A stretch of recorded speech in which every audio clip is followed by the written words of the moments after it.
akkam jirtu ijoollee? Nagumaa barnoonni akkam ture? Qormaata seemisteera tokkoffaaf qophaa'aa jirtu miti?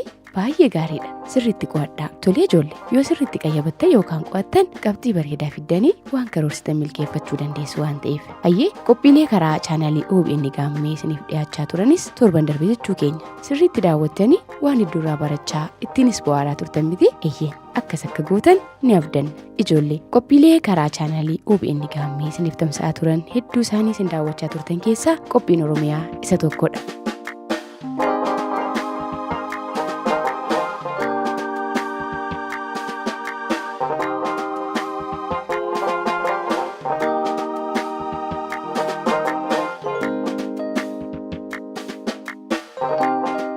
Egaa qophii Oromiyaa keenyaa kan torbee darbeetiin seenaa waliigalaa godina Baalee, qabeenyawwan godina Baalee keessatti argamanii fi miidhagina godina Baalee isin daawwachiisne turreerra. Waa'ee godina Baalee waan hedduu akka hubattan abdii qaba. Ijoollee uumaan uumama hundumaa akka isaaf ta'utti tottolchee akka namnu irra jiraatuuf eeyyame babbareechees kan inni uume. Guyyaa dachee miidhagduu haadha lageenii, haadha gaarreen mimmiidhagoo, haadha tulluuwwan iji ilaalee irra hin qaarineen faayee biqiloota qaalii madda nyaataa uumama hundumaa ta'aniin badhaasee bineensotaa fi bineeldota marartee akkasumas bineeldotaa fi bineensota ollaatti ammoo biqiloota soorataa fi dahoo simbirroota adda addaa ta'an cinaatti uume. Simbirroota allaattiiwwan garaagaraas ollaa bineensotaatti bakka isaaniif ta'u mijeessee waliin akka isaan jiraatanii fi miidhagina dachee Oromiyaa akka ta'aniif dachee mijattuu namuu daawwatee itti gammadu irra jiraates qilleensa qulqulluu fi qilleensa nagaa qabeessa hafuurfatuun faayee yeroo dachee Oromiyaa uume uumama jiran keessaa waan addatti ilaalee uume namatti fakkeessa. Kan ammoo yoo daawwatan, yoo seenaas qoratan, yoo sirnaa ummatichi ittiin bulee bulfatu, sirna gadaas iyyaafatan ragaa quubsaa argatu. Maarree isin ammoo warra ijoollee abbaa gadaarraa dhalate gadaa barachaa gadaa keessatti guddachaa jiran waan ta'eef waa'ee uummata Oromoo fi qabeenya dachee Oromiyaa irra jiru hanga barreeffameef dubbatame caalaa keessatti guddatanii seenaas qorattanii beekaas ammoo akka guddattan abdiitu isinirra jira.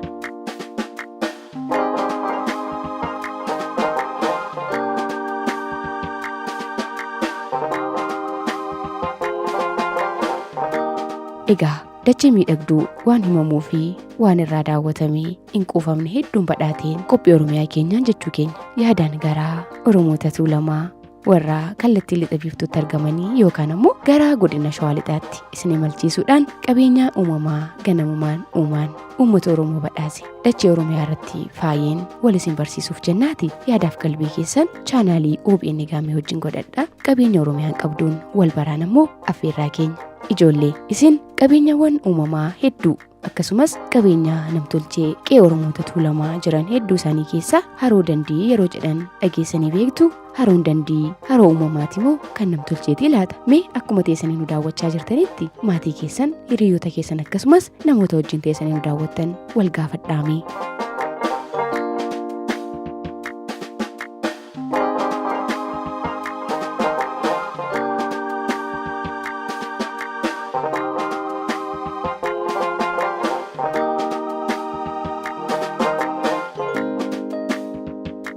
Hayyee hedduun keessan gaaffii keenyaaf deebii haala akka turtan kanneen argattanis hedduun keessan akka jirtan abdii qabna. Ijoollee haroon Dandii haroo godina Shawaa Lixaa aanaa Dandii keessatti argamu yoo ta'u haroon kun dho'insa humna lafa jalaa yookaan dho'insa volkaanootiin uumamedha yoo jettan gaaffii keenyaaf deebii sirrii deebistaniittu jechuudha. Isin martuu wayyoomaa. Ijoollee haroon Dandii haroo dho'insa volkaanootiin uumame ta'uu fi haroo godina Shawaa Lixaa aanaa Dandii keessatti argamu ta'uu amma hubattan miti? Tole. Haroo Dandiif maqaan Dandii jedhu maalirraa yookaan akkamitti moggaafamee fi akkasumas haroon kun aanaa Dandii keessatti argama. Aanaan Dandii yoo maalirraa ka'ee maqaa kan argate kan jettan yoo ta'e akka seenaan afaanii dhalootatti darbu ragaa ba'utti aanaan Dandii handhuura Oromiyaa magaalaa Finfinneerraa kallattii lixaatti waan argamuuf namoonni Wallaggaa Afran akkasumas godina Shawaa Lixaarraa yeroo gara magaalaa Finfinnee fi naannoo godina Shawaa Lixaatti imalan daandii kanarra imalanii yookaan ollaa haroo Dandii kanaan imalaniiti kan isaan gara Finfinneetti dhufanii kan jedhanirraa daandii jecha jedhurraa haroo Dandii fi aanaa Dandiif maqaan Dandii jedhu akka moggaafame odeeffanne. Egaa ijoollee daandii sanarra imalaa yookaan karaa sanarra ba'aa yookaan ammoo kallattii sanaan imalaa jedhanii yeroo nama akeekan ni beektu miti? Daandiin ammoo karaarra imalanii bakka tokko ga'an yookaan daandiirra deemanidha jechuudha. Egaa jecha daandii jedhurraa maqaan haroo Dandii fi aanaa dandiif akka moggaafame amma hubattan miti? Tole ijoollee.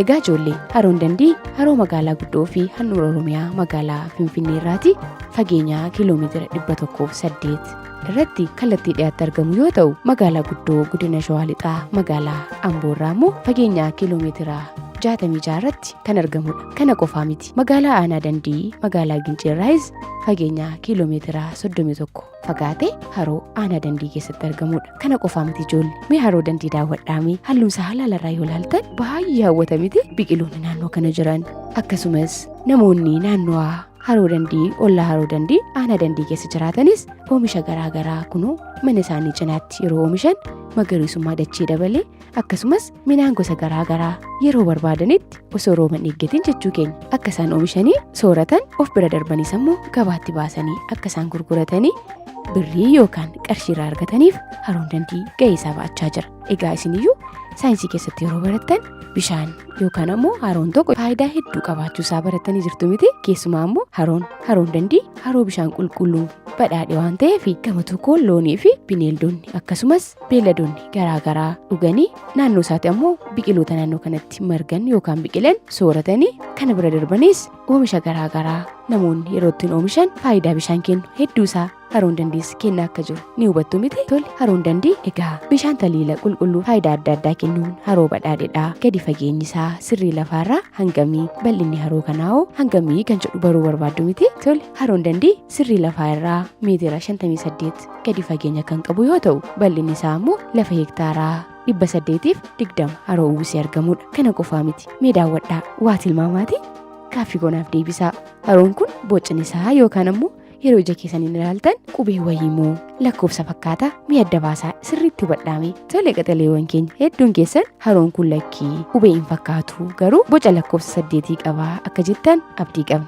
Ijoollee akkuma isin yaalaa turtan haroon gadi fageenyaa fi bal'ina guddaa qabu haroon miidhagaan aanaa dandii keessatti argamu haroon dandii boca lakkoofsa 8 fakkaatu haroo qabuu fi haroo tulluuwwan 9 dandii fi holqawwan baay'eetiin marfamee argamudha. Kun ammoo miidhaginaa fi hawwattummaa haroo kanaa daran dabalaa fi ijoollee egaa uummanni Oromoo uummata uumama waaqni uume safeeffate kabajees waliin jiraatuu fi irra jiraatu waan ta'eef tulluuwwan naannoo haroo dandii jiran kana irrattis sirna uummanni Oromoo ittiin bulee bulfatu sirna gadaa Oromootiin kan wal qabatu sirni ardaa jilaa garaagaraa fi sirni irreechaa malkaa fi tulluu naannoo kana irratti argamu irratti akka gaggeeffamaa ture ammas irratti gaggeeffamaa akka jiruuf manguddoonni argaa dhageettii ragaa ba'u.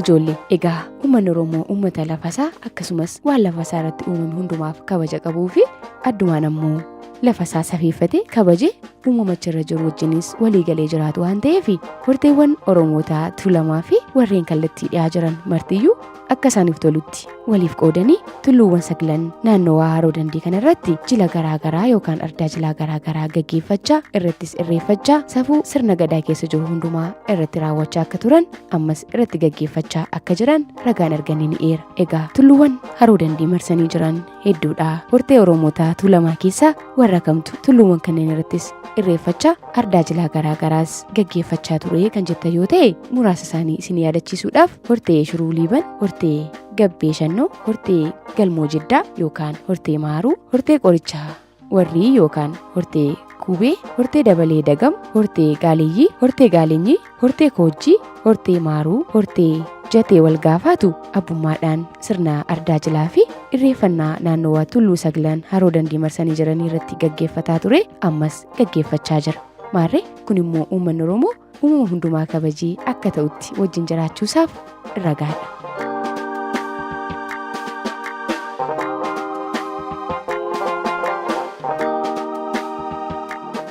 Ijoollee tulluuwwan saglan haroo dandii marsanii argaman keessaa muraasa maqaa kaasuuf tulluu Gurraachoo, tulluu Galmoo, tulluu Indoodee, tulluu Ba'akarraa, tulluu Baalawaldee fi kanneeniif kana fakkaatantu haroo dandiitiif faaya ta'ee miidhagsee akkasumas biqilootaa fi bineensota simbirroota garaagaraaf ammoo dawoo ta'ee aanaa dandii haroo dandii cinaatti argama. Ijoollee waan baay'ee nama raaju ammoo haroon dandii boca lakkoofsa 8 fakkaatu qabaachuu fi haroo biqilootaa fi tulluuwwan seenaa qabeeyyii saglaniin marfamee ta'uun isaa ammoo namoonni biyya keessaaf biyya alaa haroo kana daawwatanii madda galii yookaan birrii biyyaaf akka argamsiisaniif gahee olaanaa qaba. Ijoollee yeroo ammaa Oromiyaa keessatti ta'ee guutuu biyyattii iddoowwan uumamaan hawwatummaa qabanii fi daawwatamanii galii galchuu danda'an misoomsuudhaan turistootaaf haala mijataa uumuuf akka hojjetamaa jiru sinuu quba qabdu mitiire. Fakkeenyaaf haroo miidhagaa fi hawwataa baay'ee nama hawwatu kan nutis gara fuulduraatti qophii Oromiyaa keenyaan sin daawwachiisuuf jennu haroo Wanciifaa kaasuun ni danda'ama. Maarree miidhaginaa fi hawwattummaa isaa akkasitti qabeenya uumamaa yoo kunuunsan madda galii fi bakka itti namni boqotu akkasumas ammoo namoonni biyya keessaaf biyya alaa dhufanii daawwatanii qarshii yookaan birriin akka irraa argamuuf gahee olaanaa akka inni qabu asumarraan akka hubattaniif haroon dandiis daawwatamummaan isaa daran dabaluudhaan turistoonni biyya alaa dhufanii akka daawwatan akka ittiin bohaaranii fi itti gammadanii miidhagina Oromiyaan qabdus akka ilaalan yoo barbaadame qabeenya Oromiyaa keessaa fi lafa jalaa qorachuu akka danda'aniif haala mijataan uumamaafii jira. Maarree akkuma haroo Wanciifaa haroon dandii yoo misoome gama tokkoon haroo qurxummiiwwan garaagaraa keessatti horsiifamuu danda'an haroo manneen bakka bashannanaaf ta'an irratti ijaaramanii bakka boqonnaa keessummoonni garaagaraa dhufanis itti haara galfatan irratti ijaaruudhaan kaafeewwan garaagaraa yookaan bakka itti nyaannii fi bakki boqonnaa qophaa'u yoo asirratti qopheessan daawwatamummaansaa fi hawwattummaansaa daran dabaluudhaan madda galii biyyattii ta'uuf ni danda'a jechuudha. Kunis ammoo gara fuulduraatti akka hojjetamu abdii qabna.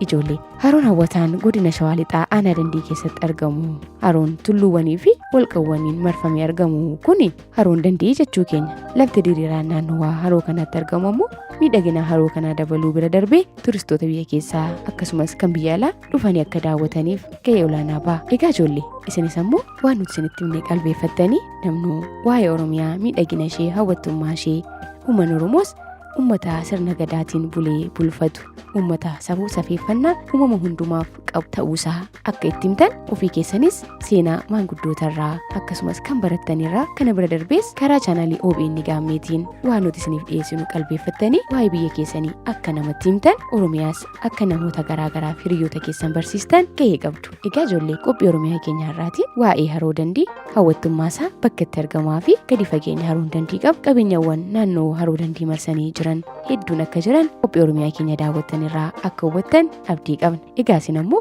barnootaan jabaattanii qabeenyawwan uumamaa fi kan namtolchee kunuunsitanii ijaarsawwan garaagaraa akkasumas barnoota keessan goolabdanii qonna irratti hirmaattanii biyya keessan miidhagduu fi dureetti akka taasistan shakkiin qabna. Sababni isaa isin abdii boruu fi abdii addunyaa kanaa waan taataniif biyya miidhagduu akkasii caalattuu miidhagsuun ammoo gahee keessan waan ta'eef. Egaa nuti kanuma isiniif dhaamaa qophii Oromiyaa har'aaf qindeeffanne kanumaan xumurra. Ani Moona Naggasaati. Torban qophii Oromiyaatiin mata duree haaraa qindeeffannee hanga deebinutti qophiilee karaa chaanaalii OBN gaammee isiniif tamsa'an kan hafan daawwachaa barnoota keessanittis jabaadhaa. Torban nagaaf jaalalaa qabaadhaa. Nagaatti.